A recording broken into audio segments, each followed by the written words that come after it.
what's going on? So today I want to take a look at Zelda Breath of the Wild for the Nintendo Switch. So I just recently got a Switch, probably a month and a half ago, something like that, and I just recently beat Zelda not too long ago. Today, at least the time of this recording, I am a day or two into Mario Odyssey. So while Zelda is fresh in my mind, I just beat it.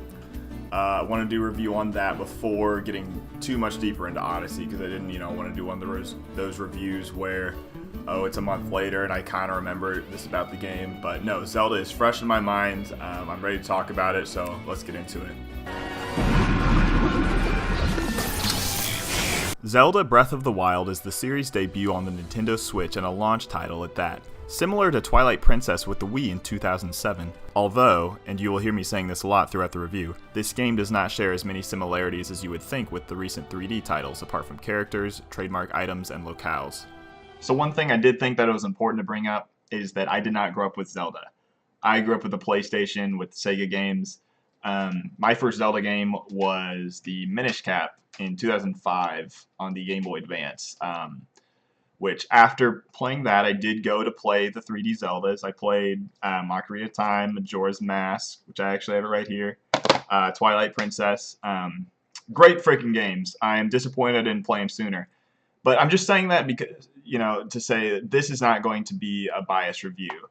I was old enough to play the games and not kind of get like those nostalgia hooks in me to where I just see like, oh, these games are freaking great. So, Breath of the Wild, it has things that I really liked that I really didn't like.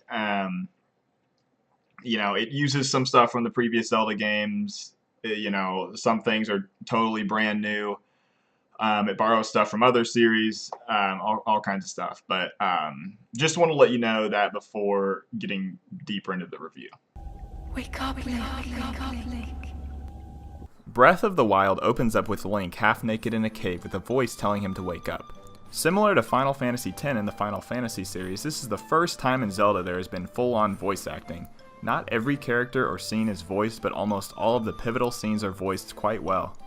Unlike Final Fantasy X, you are not allowed to name your character, as his name is spoken in cutscenes. Link is a mute blank slate, as the developers intend the player to fill the shoes of. This didn't bother me a ton, as I usually choose to keep the name Link in Zelda games, but I can understand how this would bug players, as it feels the game is placing so much importance on this character, rather than myself, the player. Moving on, Link picks up a Sheikah slate and uses it to exit the cave where you gain access to the Great Plateau, the tutorial area of the game. The Great Plateau is like a mini open-world playpen. Trying to go outside of it will lead to death by fall damage, and everything inside is nice and relatively safe for your 3-heart Link. As you will quickly find out, weapons and shields have a limited use, but replacing them is usually no harder than searching around the corner. Just like the original Legend of Zelda, the game sort of herds you to speak to an old man by a fire who tells you about the decaying Temple of Time, and eventually you'll get pushed to travel to different objectives marked on your new Sheikah slate. These objectives lead to a tower that displays the landmarks of the Great Plateau and 4 shrines that house mini-temples or dungeons that reward the player with an item, or rune as they are named. These 4 runes are used for the rest of the game and have all sorts of functions in different situations, whether that be solving puzzles, traversing Hyrule, or fighting enemies.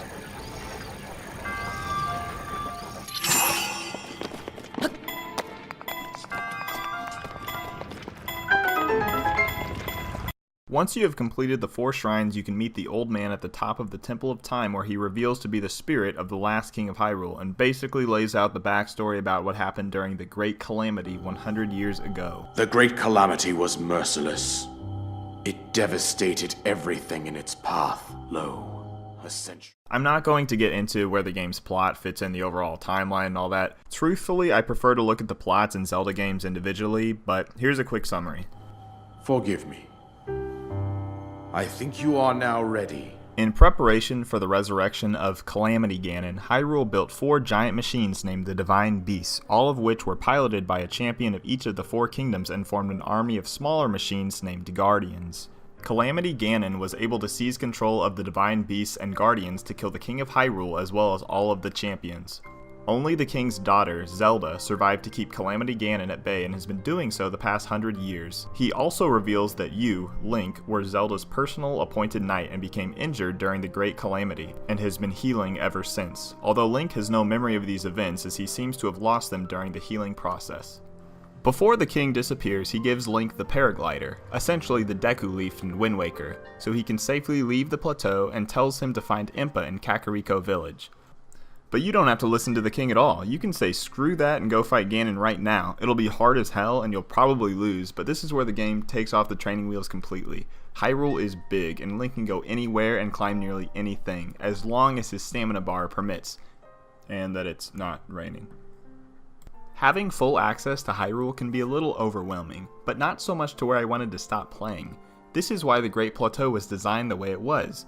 It gets your feet wet and teaches you the rules and how to succeed in this world. A good first move is to start hunting down Sheikah Towers to unlock parts of the map, and more shrines with puzzles or combat challenges that reward you with spirit orbs. 4 to upgrade your heart count, or stamina meter.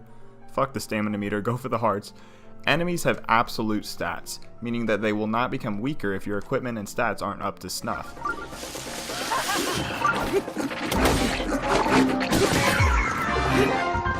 If you decide to make your way to Kakariko Village, which now has an oriental theme that I find refreshing, you'll find Impa, who instructs Link to take control back of the 4 divine beasts. Each beast is making life more difficult for the denizens of Hyrule. Zora's domain won't stop raining due to the elephant-like divine beast. The salamander one is causing the volcano that Gorons live near to erupt. The bird one is terrorizing the Gerudo village, and the Kama alpaca-looking one is causing storms in the Gerudo desert. As you might be able to guess, these serve as the temples or dungeons of the game, although they can be done in any order, much like in the original Legend of Zelda. Before taking these on, it's advised you stock up on heart containers and food that you can now cook at a station via raw meat and plants you'll find. Different combinations yield different buffs and stat bonuses. Traveling is a breeze as you can now fast travel between shrines and towers, although you might still want to pick up a horse and register it at one of the many stables you'll find throughout Hyrule. So once you've beefed up your Link a little bit and worked up the courage to face a divine beast, just start heading to one of the 4 quest markers to begin.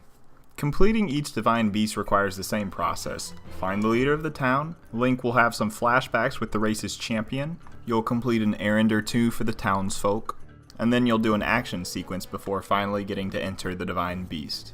So in previous Zelda games, temples and dungeons are definitely considered to be the meat of the game. As far as these divine beasts go, in Breath of the Wild, I wouldn't necessarily say that's the case. I think the meat of the game is the overworld and exploring and all that good stuff. They still are a very large portion. They're still the highlight, I would say. You know, the objective, the main thing to do that the story sort of revolves around. So I actually made a pros and cons list that I will now get into. Alright, so cons first. Con number 1 is that all of these divine beasts are aesthetically the same.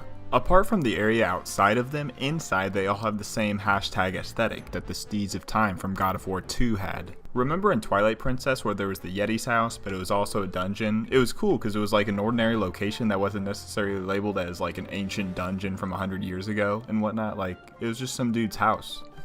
Con number 2. This one ties in with the first one a little bit. Just as the aesthetic of the temples are the same goes for the bosses. The bosses play and behave differently, which is nice, but they're all just kind of boring.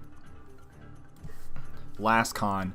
Personally, this one was the worst for me. So usually during a puzzle sequence in a game, the music will slow down and the characters will quit talking. The game is essentially creating an environment that allows the player to think.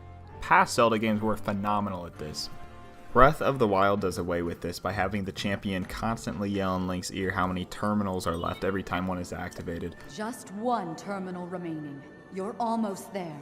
Go ahead and start up the main control unit. There should be a new glowing mark on your map. You're gonna need to make your way over to that. Stay focused. This thing is fast. Watch yourself. Not only does it break the puzzle-solving atmosphere, it feels like I'm playing Zelda for babies and the game is just shouting the obvious. Moving on to the pros. The 3D map terminal. The first terminal you're instructed to activate loads a 3D map of the beast on the Sheikah slate that is not only extremely helpful for seeing where you are, but allows you to manipulate the orientation of the divine beast. For example, the Zora Elephant one can move his trunk to change the direction of where water is being sprayed, the Rito Bird one changes the angle of flight, turning the entire structure by the desired angle. This allows for more unique puzzles and keeps the level design compact, so you won't be dealing with those 7-story dungeons of the past. Others may look at this next one as a con, but I believe it's one of the best design choices for the divine beasts overall. That is the terminals. Instead of finding a boss key, Link must activate a set amount of terminals hidden on the divine beast. After gaining access to the map, each terminal shows up as a yellow dot on and inside the beast's body. Accessing them is rarely as easy as just heading there in a beeline. You become a worm inside an apple, finding new paths when studying the cause-effect relationship when manipulating the beast's orientation. The final pro on this list is the rune puzzles. Not only are they implemented well in the overworld and in shrines, you'll also find some of the most cleverly laid out magnesis and stasis puzzles in the divine beasts. The game has a set of rules that dictate every object. It's up to the player to learn these rules and apply what they've learned to solve the problems presented. Very few objects are manually programmed.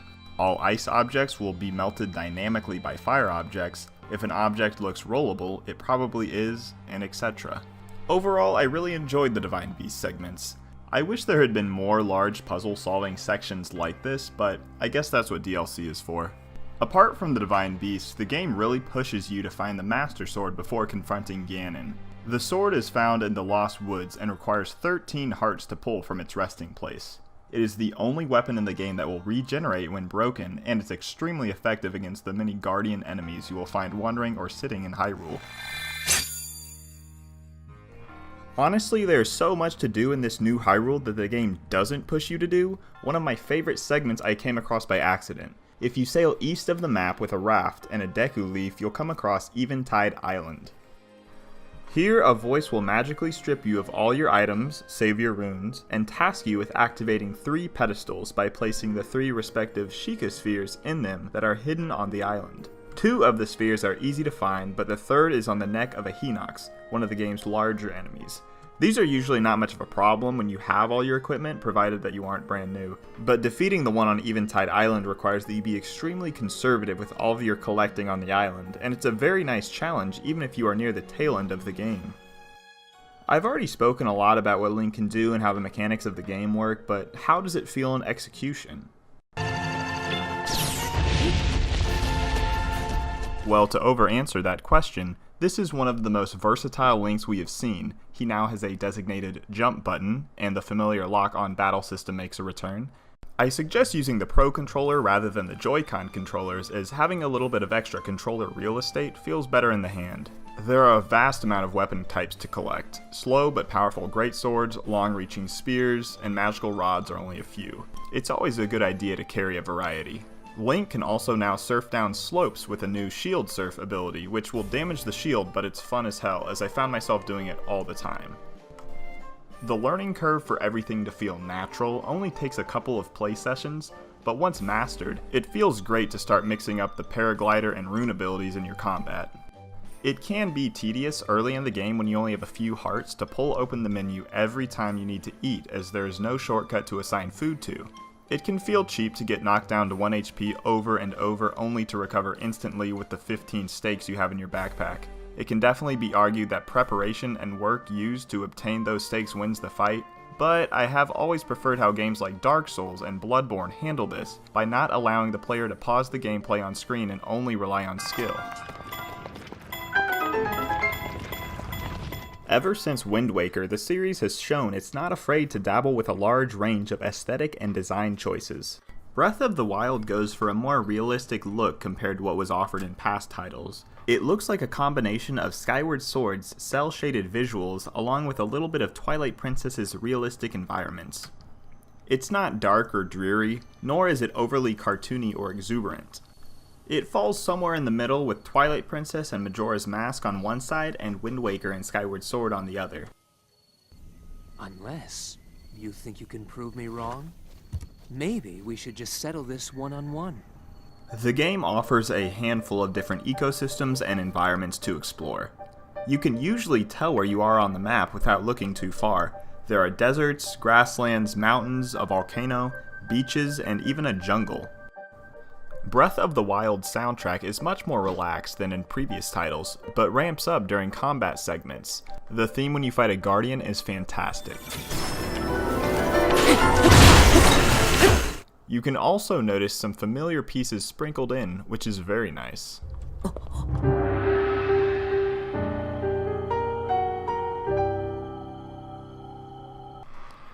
Personally, I am not the biggest fan of open world games. I prefer to have an objective and work towards it with the tools I am provided and see a narrative unfold as I progress. Breath of the Wild is how you make an open world game for everyone. 1 hour play sessions easily turn to 5-hour play sessions. There was always a new shrine to complete or a side quest to finish. I never felt there was a lack of things to do. At the end of the day, it's a great reason to buy a Switch. It's a breath of fresh air, after Skyward Sword. And, you know, it really has me interested in what is next for the series, what Nintendo is going to do with Zelda next. But, I mean, I can wait. We have DLC on the way for this game, so, hey, if you haven't already, go out and get a Switch, go out and get Breath of the Wild.